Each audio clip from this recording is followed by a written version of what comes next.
হয়েছেন আমাদেরও সময় মতো গরম হতে হবে। আল্লাহ বলেন আশিদ্দাউ আলাল কুফার মুহাম্মাদুর রাসূলুল্লাহ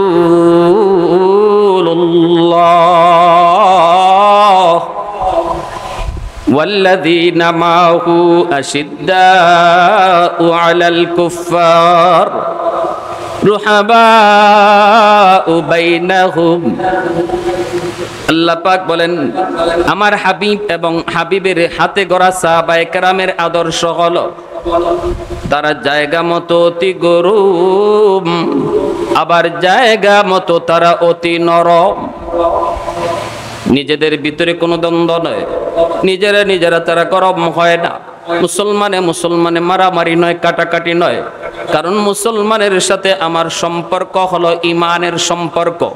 রক্তের সম্পর্কের চেয়ে ইমানের সম্পর্ক আল্লাহর কাছে বেশি গভীর, বেশি দামি। এ যুবক ভালো করে শোনো, রক্তের ভাই যদি আল্লাহ না মানে, ইসলাম বলে ভাইকে ভাই বলা যাবে না। রক্তের বাবা যদি রাসূল না মানে, ইসলাম বলে বাবাকে বাবা মানা যাবে না, ঠিক কি না? কিন্তু পৃথিবীর কোন এক প্রান্ত থেকে যদি কোনো মুসলমান আওয়াজ দিয়া বলে আমি মুসলমান, আমি ইমানদার, এক আল্লাহর গোলাম, এক নবীর উম্মত, তাহলে ইসলাম বলে তুমি আওয়াজ দিয়া ফিরোজপুর থেকেও বলবা আমি তোমার ভাই, তুমি আমার ভাই। তাহলে রক্তের সম্পর্ক বেশি দামি না ইমানের সম্পর্ক বেশি দামি? এজন্যই নূহ আলাইহিস সালাম তিনি যখন কেনান পানিতে ডুবে মরে যায়, নূহ নবী বলেছিলেন মালিক ওই যে আমার সন্তান কেনান পানিতে ডুবে মারা যাচ্ছে, আল্লাহ তুমি আমার সন্তানকে বাঁচাও। আল্লাহ বলেছিলেন নূহ একবার তুমি কেনানকে সন্তান বলেছো, আহাল বলেছো, লাইসা বিন আহলিক, সে তোমার আহাল নয়, যদিও তোমার রক্তের সন্তান, তোমার ঔরসজাত সন্তান, কিন্তু তার কলিজায় ঈমান না থাকার কারণে আমি আল্লাহ বললাম সে তোমার আহাল নয়, পরিবার নয়, রক্তের সম্পর্ক তার সাথে নিষিদ্ধ করলেন কে? আল্লাহ। আরো জোরে আল্লাহর গোলাম। এত মায়া করে আল্লাহ আমাকে আপনাকে বানাইলেন, এত মায়া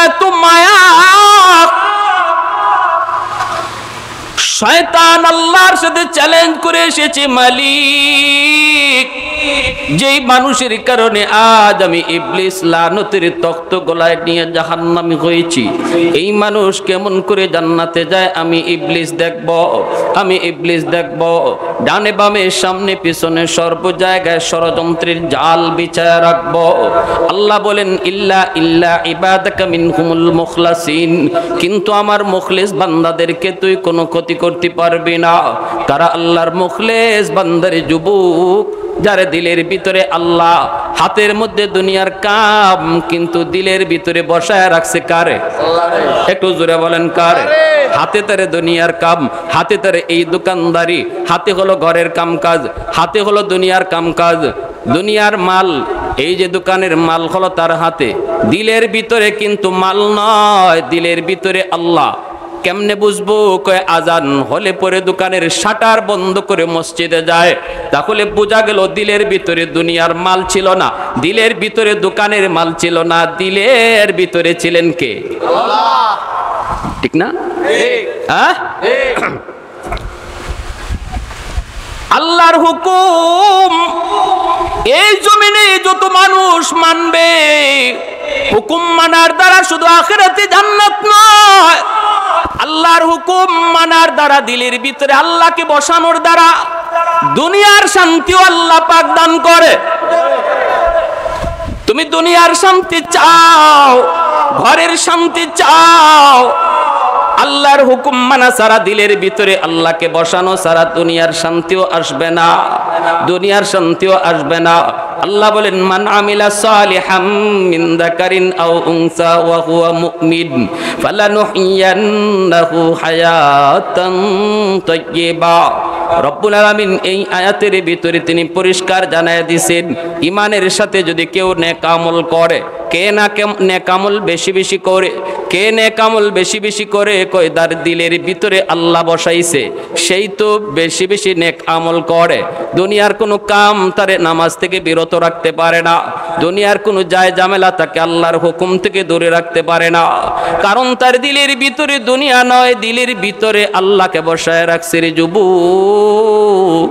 এজন্য আল্লাহ পাক কই এই মানুষটার ক্ষেত্রে আমার ওয়াদা হলো আমি তারে দুনিয়াতেও শান্তির জীবন, সুখের জীবন তারে দান করব। নতুবা আমি আপনি যেই পরিমাণ গুনাহ করি, এই গুনার কারণে গজব ধেয়ে আসতে চায়, গুনাহ গজবটাই না নিয়ে আসে, আর নেক আমল শান্তিটাই না নিয়ে আসে। আল্লাহর হুকুম মানলে শান্তি চুম্বকের মতো আসে, আর গুনাহ বেশি বেশি করলে পরে গজব চুম্বকের মতো আসে। গুনার খাসলত হলো গজবানা, আর নেক আমলের বৈশিষ্ট্য হলো শান্তি নিয়ে আসা। সুবহানাল্লাহ, ঠিক কিনা? আরো জোরে বলেন ঠিক কিনা? রব্বুল আলামিন তিনি বলেন জানুনি, আলা কুল্লা ইয়াউমিন ওয়াল আরদা ইস্তাজিলু রাব্বাহু ওয়াল মালাইকাতু ইস্তাজিলু রাব্বাহু ওয়াল বাহরা ইস্তাজিলু রাব্বাহু। আল্লাহ পাক রব্বুল আলামিন হাদিসে কুদসি আল্লাহ পাক বলেন জানুনি, প্রতিদিন জমিন আমি আল্লাহর কাছে আবদার করে, আল্লাহ এই জমিনে যেই পরিমাণ গুনাহ হয়, এই জমিনে যেই পরিমাণ অন্যায় হয়, অত্যাচার হয়, এই জমিনে যেই পরিমাণ জুলুম হয়, আমি জমিন আর কত এই গুনাহ দেখব গো মালিক, আর কত বেনামাজির পায়ের বোঝা আমি নিব। ও মালিক, আমি জমিন আর কতদিন সুদখোরের পায়ের আওয়াজ আমি কতকাল শুনব? আমি তো ফেড আপ হয়ে গেছি মাওলা। আমি জমিন তো তোমার হুকুম আহকাম ঠিক মতো পালন করি, আমাকে আদায় করেছো, হুকুম করেছো তসবিহ পড়ার, তসবিহ আদায় করি, আমি তো তোমার হুকুমেই চলি। কিন্তু নাফরমান দেখো না কেমনে আমি জমিনের উপর দিয়ে হাঁটে। ও মালিক, দেখো না বেনামাজি আমি জমিনের উপর দিয়া কেমনে হাঁটে। আল্লাহ, সুদখোরের দল আমি জমিনের উপরে দিয়া কেমনে বিচরণ করে, আমি তার বোঝা আর কত নিব? আল্লাহু আকবার, জোরে বলেন। আসবিরু ইলা মাতা আসবিরু, আমি আর কতকাল আর কতকালই নাফরমানের পায়ের বোঝা আমি নিব। আল্লাহ তুমি অনুমতি দাও, আবতালিউ ইবনা আদম ফি কারি, ওই নাফরমানগুলিকে আমি গিলে ফেলি, বেনামাজিকে আমি গিলে ফেলি, সুদখোরকে আমি গিলে ফেলি, ওই যে জিনাখোরকে আমি গিলে ফেলি, আমি ঘুষখোরকে গিলে ফেলি, বেরোজগারকে আমি জমিন গিলে ফেলি। আপনাদের পিরোজপুরের জমিন আমার আল্লাহ বলেন প্রতিদিন সকালবেলা আল্লাহর কাছে আবদার করে কয়, মালিক আমি পিরোজপুরের জমিন বলতেছি, আমি দেখতেছি এই জমিনে কত নাফরমান, আমি জমিনের উপর দিয়ে হাঁটে। আল্লাহ অনুমতি দাও, অনুমতি দাও, অনুমতি দাও, আর সইতে পারি না।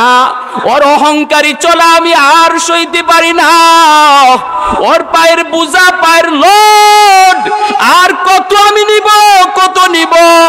আসবিরু ইলা মাতা আসবিরু, আল্লাহ তুমি অনুমতি যদি দাও, আবতালিউ ইবনা আদম ফি কারি, ওই নাফরমানকে আমি গিলে ফেলি। আল্লাহ পাক বলেন জানোনি, শুধু জমিন নয়, সাগর মহাসাগর গুলিও প্রতিদিন আমি আল্লাহর কাছে আবদার করি। আজকে দুবাইয়ের জমিন পানিতে ভেসে যায়। এই দুবাই আন্তর্জাতিক পর্যটন কেন্দ্র, দুবাইয়ের সাগরের পারে যে অন্যায় হয়, ইউরোপে তো অন্যায় হয় না। সাগরের পানি প্রতিদিন দেখে, এই গুনাহগুলি সাগরের পানি প্রতিদিন দেখে। বাংলার কক্সবাজার, কুয়াকাটা সৈকত যায় যারা যারা অন্যায় করো সাগরের পারে, মনে রাখো আবার আল্লাহ বলেন ওই সাগরের পানি আল্লাহর কাছে প্রতিদিন সকালে আবদার করে, মালিক একটু অনুমতি দিবানি, নাফরমান জমিনটারে নাপাক বানায় ফেলাইছে, আমি পানি যায় সব ডুবাইয়া পাক বানায়া দিই। আল্লাহ পাক কইরে জমিন এ জমিন থাম থাম, আমি আল্লাহ দেখতেছি এই জমিনে কত গুনাহ হয়, কত অন্যায় হয়, কত অপরাধ হয়, কত জুলুম হয়। আমি আল্লাহ দেখতেছি, আমি আল্লাহ দেখতেছি এই জমিনে আমার নায়েব নবী উলামায়ে কেরামের সাথে কেমন অন্যায় আচরণ হয়। আমি আল্লাহ সব কিছু দেখতেছি, এরপরও ধরি না কেন জানোনি? নগদ কেন ধরি না জানোনি? আমিও দেখতেছি বেনামাজি আজানটা শোনার পরও কেমনে মসজিদের পাশ দিয়ে হেঁটে হেঁটে যায়।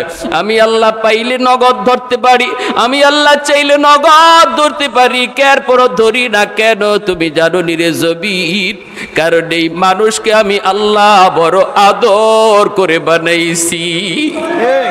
আসমান আল্লাহ বানাইছেন কুন ফায়াকুন বইলা, জমিন আল্লাহ বানাইছেন কুন ফায়াকুন বইলা, ফেরেশতা আল্লাহ বানাইছেন কুন ফায়াকুন বইলা, জান্নাত জাহান্নাম আল্লাহ বানাইছেন কুন ফায়াকুন বইলা।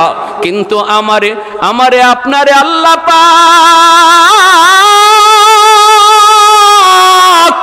কুন ফায়াকুন বলে বানায় নাই।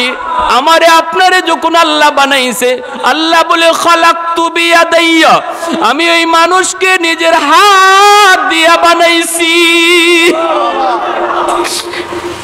কারণ এই চেহারার মধ্যে এত দামি কপাল, এই কপালটা আমি আল্লাহ বানাইছি আমার কদমে সেজদা দেওয়ার জন্য। ফেরেশতারা শুন, এ সাগর মহাসাগর শুন, এ জমিন শুন, এই কপালটা আমি আল্লাহ বানাইছি আমার কদমে সেজদা দেওয়ার জন্য। আমার বান্দা এখন বুঝে না, এখন বুঝে না, সেজদাও দেয় না। কিন্তু কোথায়, কোন জায়গায়, কোন বয়ান শুই না, কোন আলেমের কাছে গিয়া, কোন আল্লাহর ওলির কাছে গিয়া, কখন জানি চরমনায়ের ময়দানে যাইয়া কোন কথাটা তাহলে দিলের ভিতরে বসে যায় রে জবির।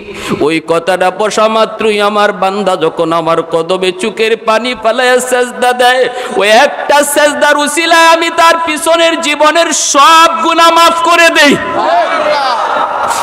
মুহূর্তের ভিতরে আমি আল্লাহ তার পিছনের সবগুলি অপরাধ আমি আল্লাহ ক্ষমা করে দেই।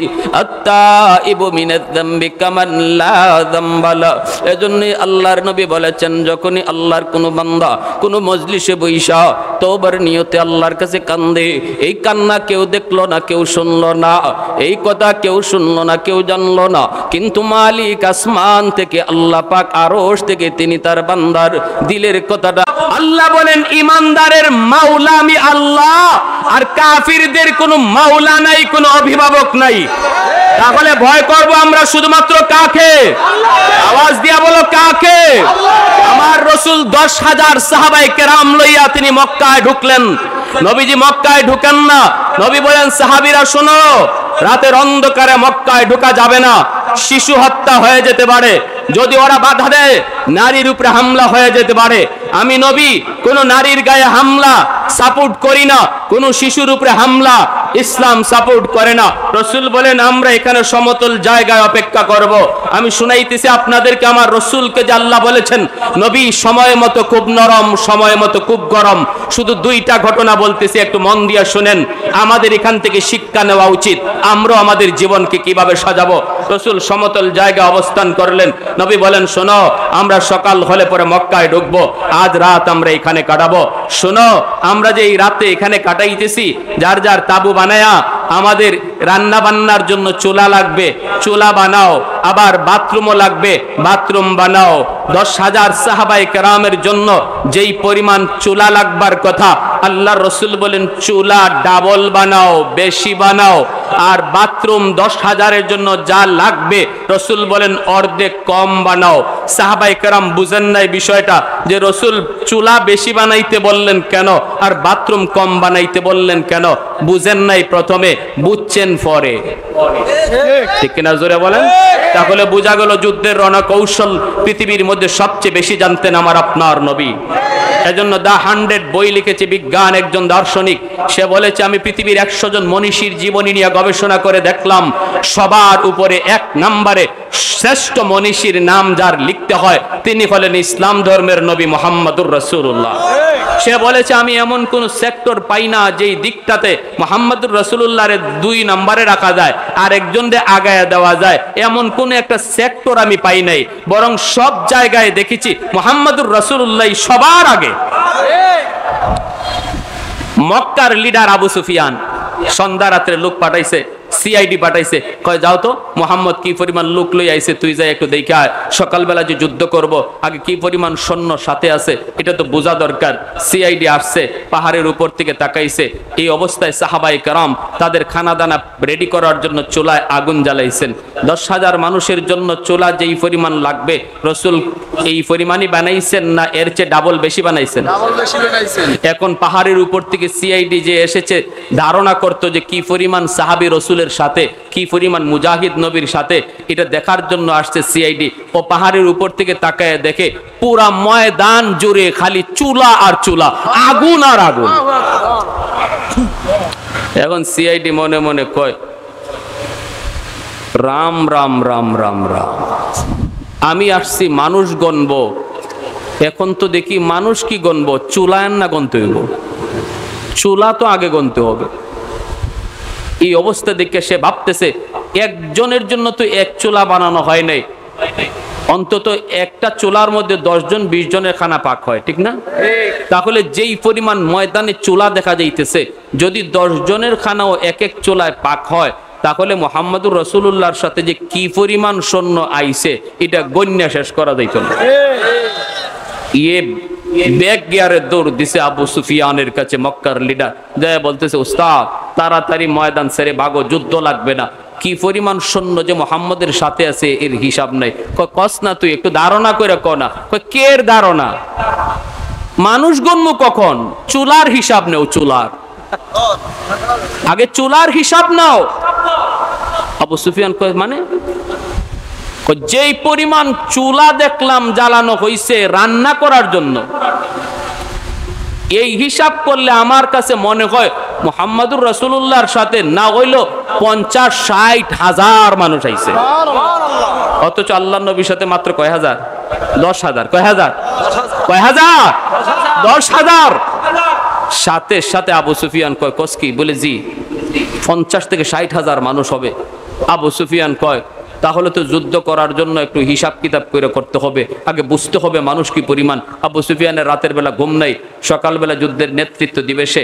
ফজরের আগে আরেকজন সিআইডি পাঠাইছে, কই তুই যাইয়া দেখে আস যে ভোর রাত্রে যে রিপোর্ট দিল তার রিপোর্ট সঠিক না বেঠিক, তুই যাই একটু দেখে আয় কি পরিমাণ সৈন্য নিয়ে মোহাম্মদ আসলো। সে আসছে যে টাইমে, এই টাইমে সাহাবায়ে কেরাম ঘুম থেকে ওইটা অজু বানাইবেন। অজু বানানোর আগে বাথরুম ধরেনি না ধরে না? হ্যাঁ, বাথরুমের সামনে গিয়ে সবাই দাঁড়াইছেন। এখন বলেন তো বাথরুম কি 10,000-এর অনুপাতে বানানো হয়েছে না অর্ধেক কম বানানো হয়েছে? কম বানানো হয়েছে। যদি বাথরুম কম হয় তাহলে লাইন হয়নি না হয় না? ইস্তেমার মাঠে লাইন হয়নি না হয় না? চরমনার ময়দানে লাইন হয়নি না হয় না? যত বাথরুমে আপনি বানান মানুষ অনুপাতে বাথরুম কম, ঠিক না? এজন্য লাইন হয়ে গেছে। এখন সিআইডি পাহাড়ের উপর থেকে তাকাইছে, মানুষ গণব, কয় রাম রাম রাম রাম, ভগবান আমি মানুষ গণবো কখন? বাথরুমের সামনে যেই পরিমাণ মানুষ দাঁড়ায় আছে, সব মানুষ তো আর বাথরুমের সামনে আসে নাই, তাবর ভিতরেই তো বেশিরভাগ মানুষ, বাথরুমের সামনে আসছে গোটা কয়েকজন। তাহলে কি পরিমাণ মানুষ মুহাম্মদের সাথে আসছে এটা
ভগবানের কাছে দোয়া করি, কিন্তু তুমি যে মক্কায় যাবা এই রাস্তা দিয়ে যাইও, এই রাস্তা দিয়ে যাইও না। নবী বলতেছেন, মা গো এই দিকে গেলে কি হবে? কই এই দিকে গেলে মুহাম্মদের সামনে পড়ার ভয় আছে। আল্লাহ নবীর চোখ থেকে তখন দরদর করে পানি পড়ে, নবীজি কান্দেন আর বলেন, আর নবী নিজের পরিচয় গোপন রাখতে পারলেন না। এইবার নবী বলতেছেন, মা গো মুহাম্মদ সম্পর্কে তোমার ধারণা কেমন গো মা? মহিলা কই, বাবা মুহাম্মদ অনেক গরম মানুষ, মুহাম্মদ শুধু রক্তপাত পছন্দ করে, ঝগড়া বিবাদ পছন্দ করে, মুহাম্মদ অনেক শক্ত মানুষ। আল্লাহর নবী তখন বলতেছেন, মা মুহাম্মদ শক্ত মানুষ, গরম মানুষ, কাটাকাটি মারামারি পছন্দ করে, এই কথাটা যে তুমি বললা, মুহাম্মদকে কোনোদিন দেখছো নাকি মানুষের কথা শুই না? মহিলায় কই, বাবা আমি জীবনে কোনোদিন মুহাম্মদকে দেখি নাই, দেখেছি দূর থেকে, চেহারা আমি চিনি না, চেহারা চিনি না। আমি যা জেনেছি আবু জাহেলের মুখ থেকে শুই না, উতবার মুখ থেকে শুই না, আবু সুফিয়ানের মুখ থেকে শুই না। এইবার নবীজি চোখের পানি মুইছে বলে, মা আর মানুষের কথা শুই না, মুহাম্মদকে চিনতে হবে না, নিজের চোখে মুহাম্মদকে তুমি চিনে নাও। যেই যুবক তোমার বোঝা মাথায় নিয়ে এই পর্যন্ত আসলো, এখন তোমার পাশে দাঁড়ায় আছে, আমি সেই যুবক যার নাম হলো মুহাম্মদ। আমি সেই যুবক, আমি সেই যুবক, আমাকে মানুষ মুহাম্মদ কইয়া ডাকে, আমার আল্লাহ আমাকে রাসূল কয়। এই কথা বলা মাত্রই মহিলা চিৎকার দিয়া মাটিতে পড়ে গেল আর বলতেছে, বাবা মুহাম্মদ এতদিন পর্যন্ত আবু জাহেলের কথা শুনে শুনে তোমাকে আমি পাগল বলেছি, তোমাকে আমি এতটা রক্তপাত মারামারি কাটাকাটি করে এতটা ভেবেছি, আজকে নিজের চোখে দেখে নিলাম। বাবা আমি আর দেরি করতে চাই না, এই মুহূর্তে আমার হাতে হাত রেখা, তোমার হাতে আমার হাত রেখা তাড়াতাড়ি কালেমা পড়ে মুসলমান বানায় দাও। कौनैन मुख्तार खुदा तुमको बनाया, कौनैन मुख्तार खुदा तुमको बनाया, उम्मत का निगाहबान खुदा तुमको बनाया, उम्मत का निगाहबान खुदा तुमको बनाया। मौला मेरा आका मेरा रहमत की नबी है, ताजदार मदीना के तुम्हारे अरबी है, ताजदार मदीना के तुम्हारे अरबी है। अशजार ने देते हैं नबूवत के शहादत, तशकीक कमर में है तो अंगुल की इशारात, तशकीक कमर में है तो अंगुल की इशारा। একটু জোরে সুরে বলি আল্লাহু আকবার, আর একটু জোরে কোন আল্লাহু আকবার। ওই নরম নবীর নরম সাহাবী আবু বকর সিদ্দিক, জীবন বড় তিনি নরম, হঠাৎ করে তিনি গরম। এক ইহুদি আবু বকরকে গালি দিল, আবু বকর গালি শোনার পরও তিনি চলে যাইতেছেন, জবাব দেন না। ইহুদি আবু বকরের বাবা তুলে গালি দিল, জবাব দেন না। এইবার ইহুদি আবু বকরকে গরম করার জন্য দ্বীনের নবীর গালি দিয়ে বসলো, সাথে সাথে আবু বকর গরম হয়ে গেলেন। কারণ ইসলামের নীতি হলো আমি আমার গালি সইতে পারবো, আমি আমার বাপ দাদার গালি সইতে পারবো, কিন্তু আমার নবীকে কেউ যদি গালি দেয়, কোন নবীর উম্মত সেটা সইতে পারবে না। আওয়াজ দেয়া বলো ঠিক কিনা? এক ওয়াক্ত যুবকের নামাজ কাজা হতে পারে, কিন্তু আমার নবীকে গালি দিবে কোনদিন নবীর উম্মত নবীর আশিক সেটা বরদাস্ত করতে পারে না, বরদাস্ত করার কথা না। আবু বকর তিনি বরদাস্ত করতে পারলেন না, ঘুরে দাঁড়াইলেন, ইহুদিকে এমন জোরে একটা চর মারলেন, একটা চর দিতেই 5 আঙ্গুলের দাগ বসে গেল। এইবার ইহুদি বলতেছে, আবু বকর তুমি আমাকে মারছ, আবু বকর কই কেন মারছি তুমি বুঝো না? আমাকে গালি দিয়েছো, আমি জবাব দেই নাই। আমার বাপ দাদা গোষ্ঠী তুলে গালি দিয়েছো, জবাব দেই নাই। কিন্তু আমার নবীকে তুলে গালি দিয়েছো, তখন তো এটা আমার ইমানের অংশ হয়ে গেছে, ঠিক কিনা জোরে বলেন? এই মুহূর্তে আমি যদি নীরব থাকি তাহলে আমি আমার অন্তরে ইমান আছে এটা পরিচয় মিলবে না। কারণ নবীকে গালি দিবে ইমানদার, নীরব থাকবে ইমানদার হতে পারে না। কারণ যে গালি দিছে সে আমার নেতা, যে গালি দিছে সে আমার ভাই, যে গালি দিছে সে আমার বন্ধু, যে গালি দিছে সে আমার নেত্রী। এই কারণে যদি আমি নীরব থাকি, যত বড় নামাজি, যত বড় হাজি, যত বড় গাজী হই না কেন, ইসলাম নিয়ে কেউ মন্তব্য করলো আর আমার নেতা হওয়ার কারণে যদি আমি নীরব থাকি, বুঝতে হবে ঈমান নাই, ঠিক কি না?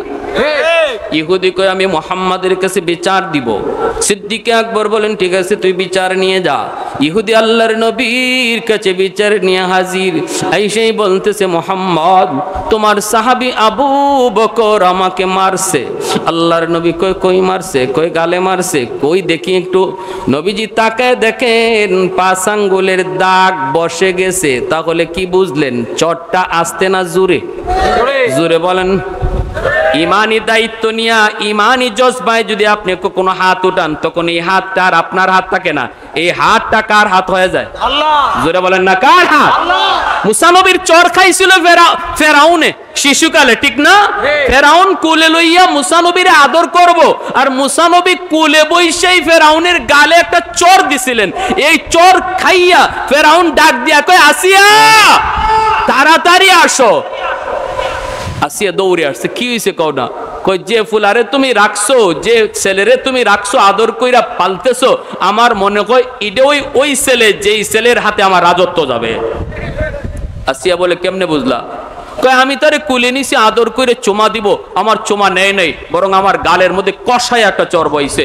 আসিয়া বলতেছেন ছোট বাচ্চা চর দিছে, এটাতে তুমি চর কও? তুমি বেটা না বেটি? বাচ্চারা কুলে নিলে পরে হাত অটোমেটিক লাড়াচাড়া করে, হয়তো হাত নাড়াচাড়া করছে, তোমার গালে লাগছে, তুমি কও চর। ফেরাউনে কয় আসিয়া চরটা আমি খাইছি। চরটা কে খাইছে? জোরে কর না।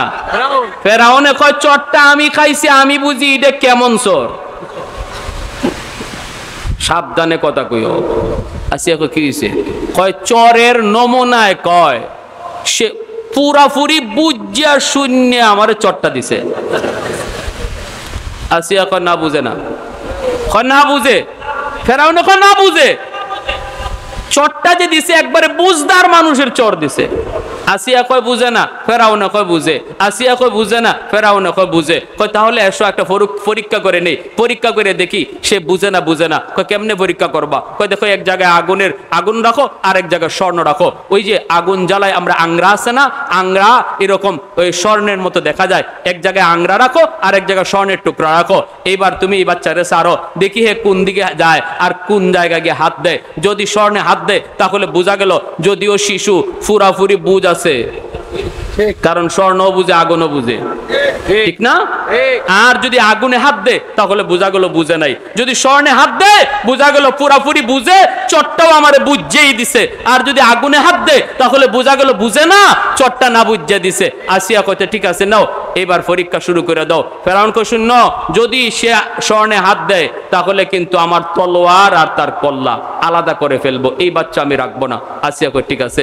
আসিয়া এইবার আল্লাহর কাছে কান্দে, আল্লাহ আল্লাহ আমার তো মায়া লাগিয়ে গেছে, তুমি তারে বাঁচাইও, আল্লাহ তুমি তারে বাঁচাইও। আল্লাহ তো বাঁচাইবই, কারণ আল্লাহ নবী, ঠিক না? শিশুকালে আল্লাহ নবীদেরকে বড় মানুষের বুঝ দিয়া রাখে, শিশুকালেই বড় মানুষের বুঝ দিয়া রাখে। প্রত্যেক নবী শিশুকালেই বড় মানুষের বুঝ ছিল। মুসা নবীরে যখন ছেড়ে দিছে, আঙ্কুট গালা দিয়ে দিয়ে তিনি আগাইতেছেন, পুরাপুরি বুঝ আছে কোনটা আগুন আর কোনটা স্বর্ণ। তিনি আগুনের দিকে না গিয়া স্বর্ণের দিকেই যাইতেছেন, পাশাপাশি দুইটা, কিন্তু স্বর্ণের দিকেই রূপ লইছেন। ফেরাউন কয় আসিয়া ওই দেখো যায়, ওই যে যায়, বোঝা গেল হ্যাঁ স্বর্ণে গিয়েই হাত দিব, আর আমারে বুঝেই মারছে, তলোয়ার দিয়ে তার কল্লাও আলোক কাছাকাছি গেছে। আসিয়াও দোয়া করতেছে। এইবার আল্লাহ জিব্রাইল আমিনকে পাঠাইছে, জিব্রাইল যাও না, আমার বন্ধু আমার নবী মুসা হে তো বুঝে ভালো করেই জানে কোনটা আগুন কোনটা স্বর্ণ, স্বর্ণে তো হাত দিয়েই দিব, কিন্তু তুমি জিব্রাইল গিয়া তার হাতটাকে আগুনে দিয়ে দিও। কারণ আমি আল্লাহর কুদরতের খেলা এখানে শেষ না, মাত্র শুরু। মাত্র ফেরাউনে আমার কুদরতি খেলার সাথে মাত্র শুরু করছে, এখানে শেষ হইলে হয় না, সামনে আরো অনেক সাবজেক্ট রয়ে গেছে। আমি মুসার মারে ওয়াদা দিছি, টেনশন করো না, নদীতে ফালাও, এই বাচ্চা আবার তোমার কুলে ফিরাইয়া দিমু। অতএব মার কুলে মার বাচ্চা ফিরাইয়া দিতে হবে। জিব্রাইল তুমি গিয়ে হাতটা আগুনে দিয়ে দিও। মুসা নবী হাত বাড়াইছেন স্বর্ণের দিকে, তাফসিরে তাবারিতে লিখেন স্বর্ণের দিকে হাত বাড়াইছেন, কিন্তু জিব্রাইল অদৃশ্য থেকে হাতটাকে আগুনে দিয়ে দিছেন। আর ওই যে আগুনের আংরা, একটা আংরা হাতের মধ্যে লইয়া শিশু বাচ্চাদের যে বৈশিষ্ট্য, এই বৈশিষ্ট্যটা আল্লাহ এখানে প্রকাশ করাইয়া দিছে, যেন ফেরাউনের কলিজায় কোনো বিন্দু পরিমাণ সন্দেহ না থাকে। শিশুরা দেখবেন কিছু লইয়া হাতে লইয়েই মুখে দিয়া দেয়, এটা ফাঁক না নাপাক, এটা খাওয়ার জিনিস না খাওয়ার জিনিস না, এটা শিশুরা বুঝে না, হাতে নিবে মুখে দিবে। মুসা নবীও এই আগুনের আংরাটা হাতে লইয়াই দেরি নাই মুখে দিয়ে দিছেন। আর তখনই বিবি আসিয়া দৌড় দিয়া যাইয়া মুখ থেকে আংরাটা সরাইছেন, আর ফেরাউন্ডে ধমকটা দিছেন দেওয়ার মতো, কইছিলাম না? ফুলাটা বুঝে না, এখন হইছেনি, এখন জিব্বা ফুরছেনি, এখন আগুনে জ্বলছেনি, কইছিলাম নি তোমারে, বুঝে না? ফেরাউন কয় দেখছিলাম তো স্বর্ণের রূপ লইছে, আগুনও গেল কেমনে হাত? দেখা তো গেছিল স্বর্ণের দিকে, আগুনও কেমনে গেল? এটা আল্লাহর কুদরতি খেলা, ঠিক না? আরো জোরে বলেন। প্যারে হাজিরিন, এজন্য আমার ভাইরা, ওই যে হযরত আবু বকর সিদ্দিক রাদিয়াল্লাহু তাআলা আনহু, তিনি এরকম যখন চট্টা মারছেন দাগ পড়ে গেছে গা, কারণ এই হাতটার পিছনে কুদরতি হাত ছিল কার? আল্লাহ। এগিয়া কই দিয়ে দেখেন আপনার সাহাবী মারছে। আল্লাহর নবী রহমতের নবী বলেন, ভুল তুমি বলেছ, এমন কাজ আমার আবু বকর করার কথা না, হয়তো উমরে করেছে উমর, কারণ এই ধরনের কাম কাজ উমরের কইরা অভ্যাস আছে, ঠিক না? উমর নরম না গরম? আর আবু বকর গরম না নরম? নবী বলেন ভুল করেছ, মানুষ চিনতে ভুল করেছ। না না, আমার আবু বকর এমন কাম কখনো করতে পারে না রে, তুমি ভুল করেছ। মনে হয় উমর তোমাকে মারছে, মানুষ চিনো নাই। এইবারই